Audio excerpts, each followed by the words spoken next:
What's going on, everyone? Welcome back to Week 11 of Fantasy Factor. Before we get started, I believe Mike has a few things to say regarding his picks from last week.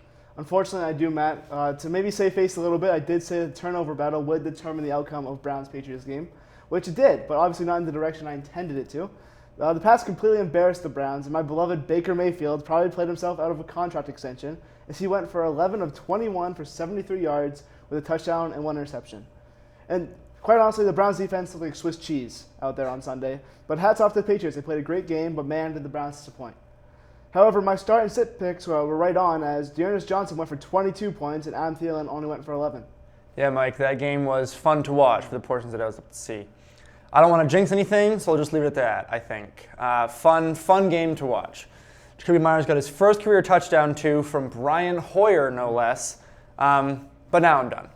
Let's hop into our favorite segment here on Fantasy Factor. You guessed it. What week will the Lions get their first win? They tied the Steelers this past week, and my pick's still alive. I think they're going to win against the Broncos, I believe, in Week 10 or no, Week 12 or something. What do you think, Mike? So to update, my pick was the Lions beating the Eagles. That was dead wrong as they lost 44-6. Matt, do I get another pick? I don't see why not. There's no telling when this team will win, if they ever do. I'm sticking with the Broncos, especially now that Von Miller is gone. Then again, the Lions will play stellar one week, losing in an overtime field goal kick, and then get completely blown out the next week. Very weird. What's your new pick? So, well, your original pick is still alive. For the sake of the segment, I would say the Lions will beat the Bears in Week 12. They played them tough earlier in the season, only losing by a score of 24-14. And this time the game's in Detroit. I think that's enough of an advantage for the Lions to finally get a win. Now, Matt, let's move on to our start and sit picks of the week. Why don't you get us started? For a start this week, I'm going to go with A.J. Dillon of the Green Bay Packers. Aaron Jones, who generally gets all the Packers' run game, is out for a couple weeks, and in his place, A.J. Dillon got 26.8 points last week, and I expect him to do about the same this week because, like I said, he'll probably, hopefully, get almost all of the run game.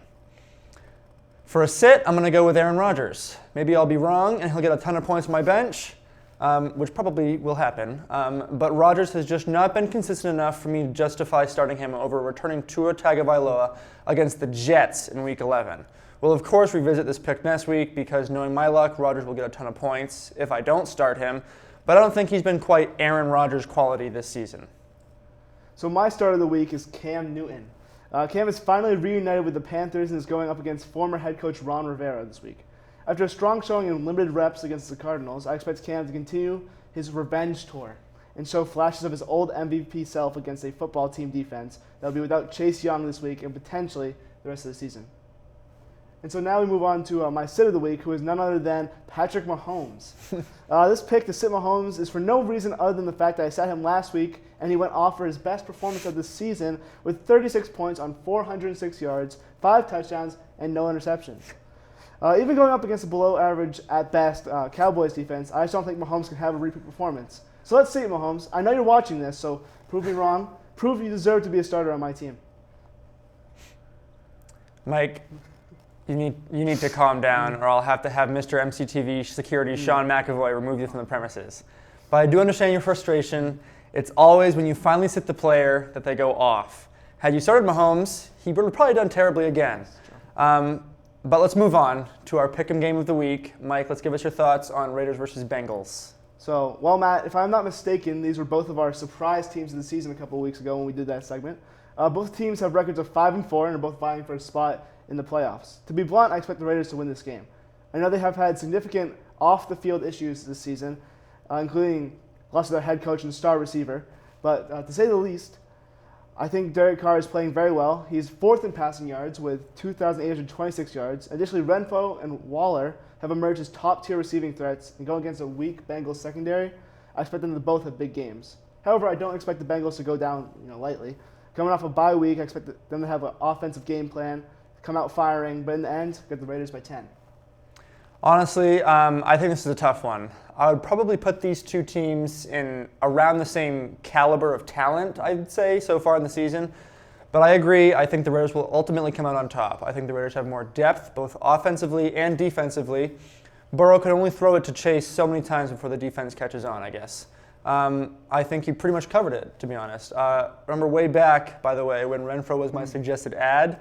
I just need that to boost my confidence a little bit because we know that not all my picks always go well.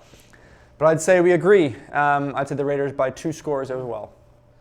So now before we wrap up the show with our rookie highlight, we do want to mention that Matt and I play each other in a crucial matchup this week in fantasy. I currently sit at 6-4, while Matt is 5-5. If I win this week, I move closer to securing the 2 seed and a first-round bye in the playoffs, whereas if I lose, I fall back into the pack, and who knows what will happen then. Yeah, Mike, this is a big matchup. Who knows how my players are going to perform? Hopefully they'll do well, is all I'll say. But now let's get into the rookie spotlight, this time with the most recent Heisman winner, Mr. Long Arms himself, Devonta Smith. I think Smith has had a great year so far, yet he seems to be overshadowed by other rookies such as Jamar Chase. There isn't a whole lot of coverage on Smith each week, yet he has an average of 12.6 fantasy points per week as a rookie, which is pretty good. To give him some more credit, the Eagles are pretty average at best with a 4-6 record. What do you think about him? So despite being drafted 10th overall in last year's draft, Smith has managed to fly under the radar. And honestly, I haven't heard much about him this season.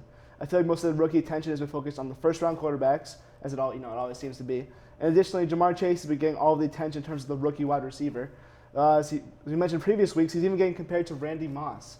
But regardless, Smith has been quietly putting up a solid rookie season. He has 42 catches for 600 yards and 4 touchdowns, which is really good, especially if he's a rookie.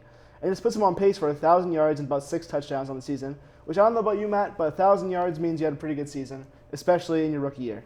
I think the Eagles will be happy with their pick.